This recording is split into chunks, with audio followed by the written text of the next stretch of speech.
Hello everyone, my name is Matt Scorpion and welcome to the Spooky TWAB. Now this is kind of the reveal of Festival of the Lost, air quotes, because it is coming out next week. We haven't gotten any trailers for it, but this is pretty much some of the first in-game stuff we've seen confirmed. So, that's the new mech armor. It's so boring. If you wonder my disdain, it's because, honestly, of all the armors, yes, the monster ones weren't great, but I really wanted Godzilla Hunter because it's freaking Godzilla Hunter. All of this is just normal armor. Like, literally, all this armor we could have probably had in-game at any point. Like, equip a random set of blue armor. This could have looked exactly like this. Just maybe not with glowing eyes. But aside from my disdain for the stupid Gundam armor, there was also stuff about National Coming Out Day, something about October 11th being that sort of thing. I know there's been a lot of stuff. Apparently it came out that Cloud Striders, even though they're robots and only supposedly live like a month in terms of the lifespan, are non-binary, even though I thought they were robots and literally were just made for combat or something like that. But regardless, yeah, there's lots of stuff about the various characters of Destiny and the various sexualities other than standard. So if you like to appreciate that, then, blog post about that. And then the materials update. So, in next season, Season 19, the materials from each planet, including dusk lights from the EDZ, microplastic data lattice from the Nessus, helium filaments from the Moon, barren bows from the Dreaming City, spin metal leaves from the Cosmodrome, and glacial stalwart from Europa, they will no longer be obtainable. They will not be deleted out of your inventory, as we will be still using them for until they go away. So, it frees up inventory space and simplifies the economy, but at the same time, the material exchange will be a little bit different. Starting in Season 19, Rahul will exchange 5,000 Glimmer for every stack of 20 destination materials. If players have less than 20 of a material, Rahul will exchange 250 for each individual one. And once the season begins, this will be the only use for destination materials going forward, so you can safely exchange all of them and free up inventory space. However, some new things will be added. Starting in Season 19, players can exchange dark fragments, phantasmal fragments, and here always pieces at Rahul in exchange for Glimmer when you run out of these destination materials. And the cost of exchanging legendary shards for Glimmer remains unchanged. Enhancement Prism and Ascendant Shard costs will see destination material costs removed and replaced with legendary shard costs. So the costs for items are this as follows. One Enhancement Prism will be worth 10 Enhancement Cores, 10 legendary shards, and 10,000 Glimmer, and an Ascendant Shard will be worth 10 Enhancement Prisms, 50 legendary shards, and 50,000 Glimmer, excuse me. Now, of course, to offset this as well, the simplified earning of Glimmer and not many options, they've also improved public events in that when you complete heroic public events, players can earn up to 10k and 12.5k Glimmer, and the normal public events can earn up to 3,300 and 4,600 Glimmer. So, at the same time, these are raw numbers without Glimmer booster mods in addition. So, farming Glimmer is going to be a little bit easier, even though it's also going to be a little bit harder to buy. So, there's that. Now, also, there's been some doings to other things. That means that anything that previously cost destination materials, such as exotic weapons of the monument, will see some updates. In the case of these legacy exotic weapons, the destination materials will be laced with legendary shards. Raid exotics such as Anarchy and TWAB will see no change, unfortunately. Other items that saw destination materials as part of their purchase, such as upgrade modules, enhancement prisms, and ascendant shards, will simply see the destination material cost removed entirely with no changes. So, some things are going to get cheaper, some things are going to be a little more expensive in other ways, but at the same time, with the 3 materialism mods for Crucible, Gambit, and Vanguard will be removed at the start of Season 19. Additionally, the Bountiful Harvest mod in the Ghost has changed. Equipping this mod to your Ghost will now increase Glimmer when harvesting from resource nodes. And then as well, with other things, as many player noticed with the release of the Witch Queen, the deposits of fundamental osmium found around the throne world did not give currency, but instead delivered XP. So they're going to do this for our previous destination vendors, such as Devrim, Failsafe, Petra, and other vendors at this time. They will not be doing that. In fact, Devrim and Failsafe, our longest tenured destination vendors who have been with us since the Red War, will be getting a small update in Season 19.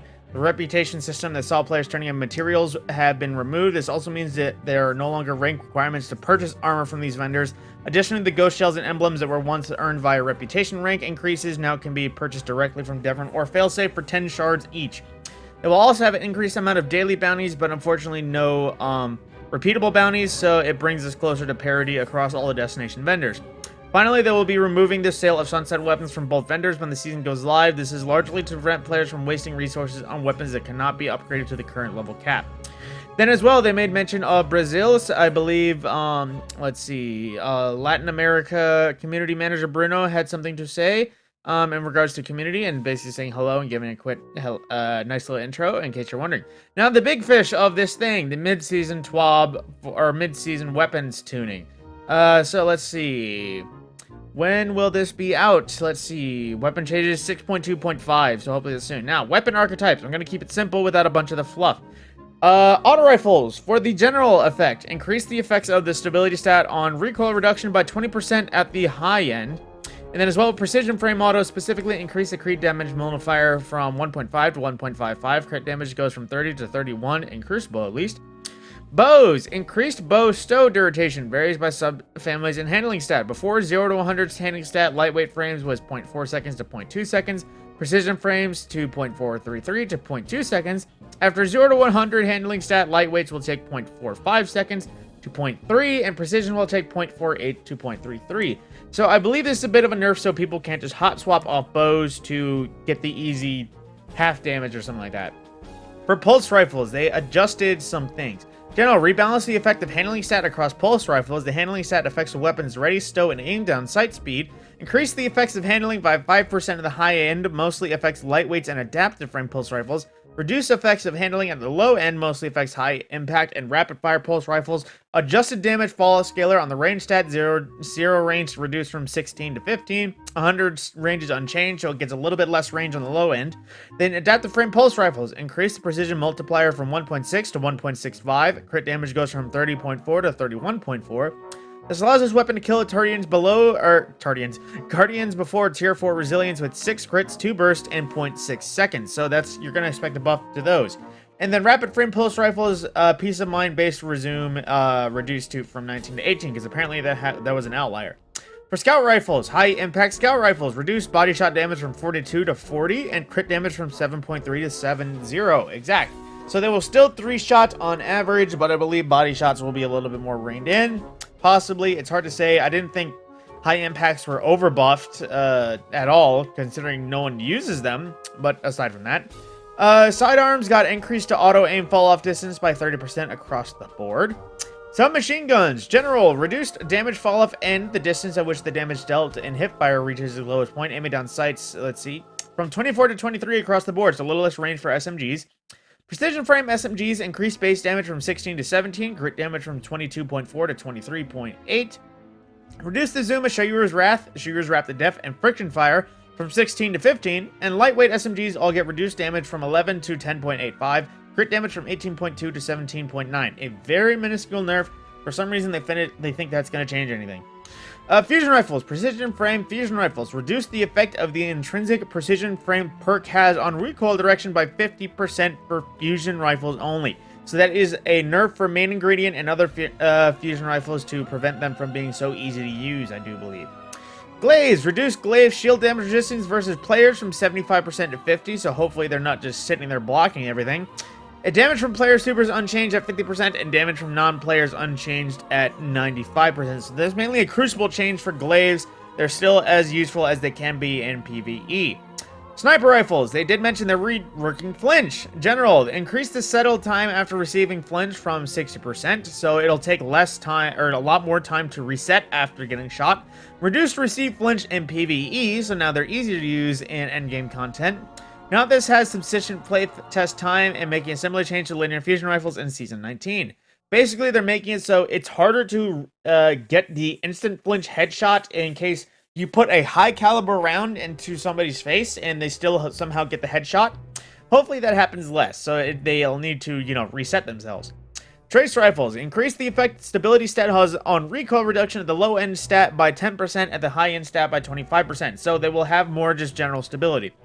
Rocket launchers. Increased blast radius by 0.4 meters across the board. I believe this is, rocket launchers aimed in PvP, I do believe. Then, perks outright. Gut shot straight. We've had multiple reports that audio was trickling frequently enough to be annoying, so remove the audio cue for gut shot straight. Rangefinder, removed the additional 20% bonus on aim assist fall off. Man, they're really trying to kill rangefinder abuse in PvP. Jade Rabbit, reduced aim assist by 20 on the Jade Rabbit. The Lord of Wolves is still receiving its rework, but I believe they have been doing it now. When released, the Wolves is active. Reduced aim down sight accuracy penalty from 10 times to 3. Removed the 25% universal base damage buff on the full burst mode. Added a 40% additional PvE damage buff, so it was going to be better in PvE. Removed the 50% crit hit multiplier penalty. Added full auto as an intrinsic perk. So that's part of their reworks to try to get Lord of Wolves in Reign, but I feel like that might be somehow like a Telesto, always going to be changed. Now, they adjusted No Time to Explain. It's been a hammer, to say the least, in Crucible. So they reduced recall direction stat from set 90 to 30, so it's not going to be so much of a laser beam. And they also reduced its aim assist stat from 45 to 40, so hopefully that will cover that. But at the same time, it's a pretty handy exotic. If for some reason it exploded this season when it came to pulse rifles, I don't know if they were buffed or not. Risk Gunner, reduced base damage versus players with Arc Superconductive is active from 50% damage reduction to 15. Why, oh why, did they think a 50% damage buff against Arc was ever that much of a good idea? Then, for future items, in addition to items mentioned in last week's 12, we wanted to make a note of a few more things looking into sometime this season. Next, not necessarily at launch. The special ammo linear fusion rifle is getting an auto aim reduction among flinch tuning. Better machine gun balancing, making them a better option in PvP, and reducing the difference between them and other heavy weapons in PvE. Basically, make them better and more useful across the board. And then as well, they are removing the damage penalty to Dead Man's Tail at 5 stacks of Cranial Spike sometime next season. So everyone that's been complaining, Dead Man's Tail nerfed from the ground, congratulations, it's back. It's going to be back soon. Then, of course, player supports now with the Help Center update earlier this week. Bungie's not ever received an update and now requires players to sign into the site when submitting tickets. This will keep track of any tickets you submit and the status of them.